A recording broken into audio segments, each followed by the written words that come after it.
नमस्कार। आप सभी को तीज की ढेर सारी शुभकामनाएँ। मैं सुनीता मिश्रा और आप लोगों की तरह मैंने भी तीज का व्रत कर रखा है। ये व्रत आप सब जानते हैं कि भगवान शंकर के लिए किया जाता है। आज का दिन और सुंदर इसलिए है कि आज चतुर्थी भी मिक्स हो गया है, यानी पूरा परिवार इकट्ठा है। भोलेनाथ, गणेश जी, माता रानी सबका आज पूजा एक साथ हो गया, तो बहुत खुशी हुई। अभी तक व्रत अच्छा रहा। जैसे आप जानते हैं ये निर्जल व्रत होता है, इसमें पानी का एक बूंद भी नहीं लिया जाता है। फल और अन्न तो दूर की बात है।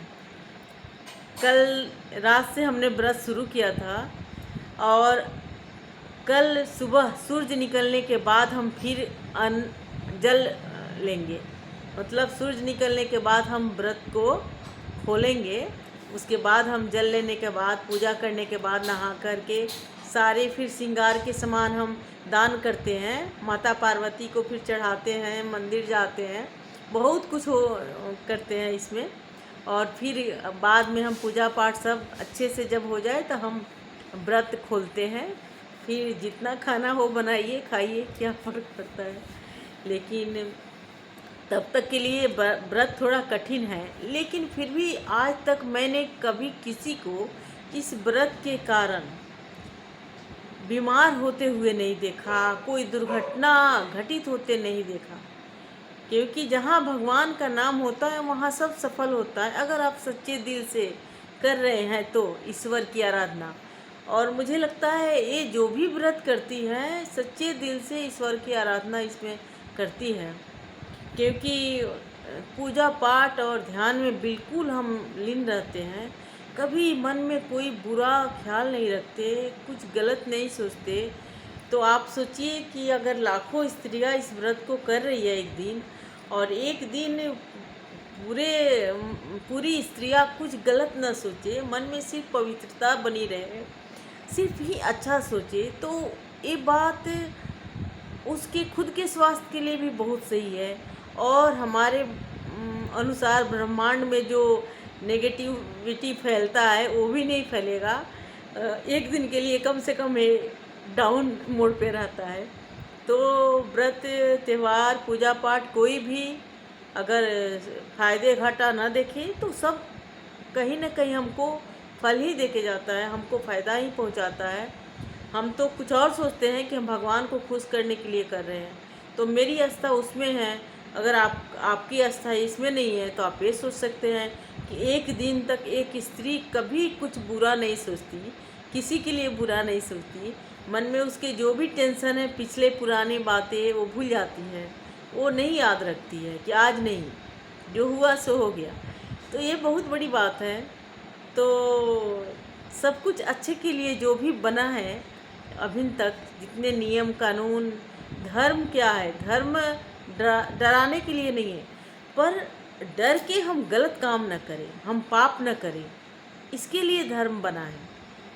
इसमें रहने का, जीने का तरीका, जैसे पहले भादो महीने में बिल्कुल आज जैसे बिजली नहीं था, ये नहीं था, कोई खेती नहीं था, सिर्फ बारिश थी, सादगी जीवन था, लोग उब जाते होंगे। तो भगवान ने ये व्रत बोला कि आप करो, इसी बहाने सजो संवरो, नए वस्त्र पहनो और इतने सारे धर्म पुण्य का काम करो, बहुत कुछ करो, सब पकवान बनाओ, भगवान को भी भोग लगाओ, खुद भी बाद में खाओ। तो ऐसे है। इसमें श्रृंगार के सामान माता पार्वती को चढ़ाया जाता है और विशेष रूप से छू करके ब्राह्मण को दिया जाता है। पर अब कुछ लोग ब्राह्मण को न देकर गरीब को भी देते हैं, तो मैं ये नहीं मानती। मुझे लगता है जो जिसके हक के लिए है वही करेंगे। ये ब्राह्मण को देना है तो ब्राह्मण को देंगे, हमको गरीब को करना है तो इतना हमारा टैक्स जो जा रहा है उससे हर गरीब के घर में अन्न जा रहा है, उसका पुण्य तो हमें मिलेगा ना। सरकार बैठी हुई है वहाँ पर, हमारे पैसे से कर रही है, और पैसे सरकार की नहीं है हमारे पास। 12 घंटा ड्यूटी करने के बाद हमें वो पैसा मिलता है, उसमें से 50% हम टैक्स दे देते हैं। उस पैसे से सारे अच्छे काम होते हैं। सरकार जो भी अच्छी काम करती है उसका हमको 50% हमको पुण्य मिलेगा।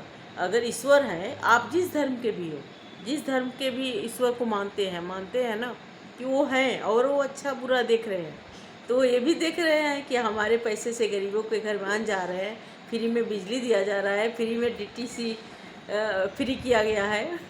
तो फिर भी हमारे पास बचता है, तो हमको लगता है सिर्फ हमें ग्रहण नहीं करना चाहिए, किसी न किसी बहाने किसी को जिसको खुशी मिले वो देने से देना चाहिए।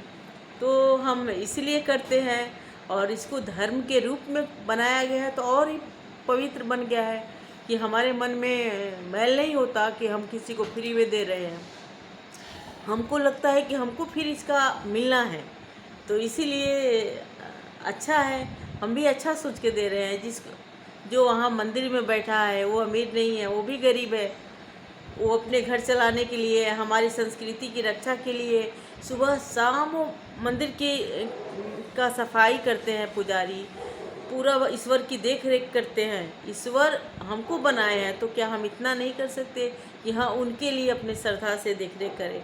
हम एक करते हैं, तो मुझे लगता है वहाँ भी ज़रूरी है। तो वो अपना काम कर रहे हैं, वो भी 12 घंटा ड्यूटी करते हैं, सुबह 5 बजे से मंदिर में रात के 9 बजे तक 8 बजे तक वो भी बैठते हैं। तो उनका भी ड्यूटी है कि फर्ज बनता है कि उनको भी हम कुछ दें।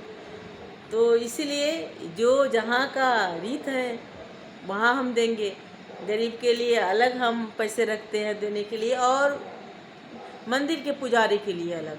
मुझे लगता है सही है। जो नहीं देता आया वो कभी नहीं दिया, कभी भेदभाव का कारण दूरी बना के रखा कि हमसे भेदभाव किया जाता है। अब समाज से भेदभाव छुआछूत मिट गया, तो एक अपना धर्म बना लिया जहाँ फ्री में कुछ पैसे नहीं देने होते। तो आपके पास आज है फिर भी आप दूरी बनाए हो, जब नहीं था तो भी दूरी बनाए थे। तो मुझे नहीं लगता है, आप क्या सोचते हैं? आप जो सोचते होंगे सही सोचते होंगे, गलत नहीं सोचता। हर इंसान की अपनी बुद्धि होती है। मतलब मुझे इसमें विश्वास है, मैं ये करती हूँ, आपको जिसमें विश्वास हो वो कीजिए। बस एक ही रिक्वेस्ट है कि जहाँ भी रहिए, अगर आपके पास 10 रुपया भी ज़्यादा है तो अपनी तरफ से किसी के लिए करना चाहिए जिसको ज़रूरत है। अगर मेरी बात बुरी लगी हो तो मैं हाथ जोड़ के क्षमा चाहती हूँ, और मैंने यूँ ही बोल दिया, आज व्रत है, तो अगर गलती भी हो तो प्लीज़ आप अनदेखा कर दीजिएगा। थैंक यू, धन्यवाद मुझे सुनने के लिए।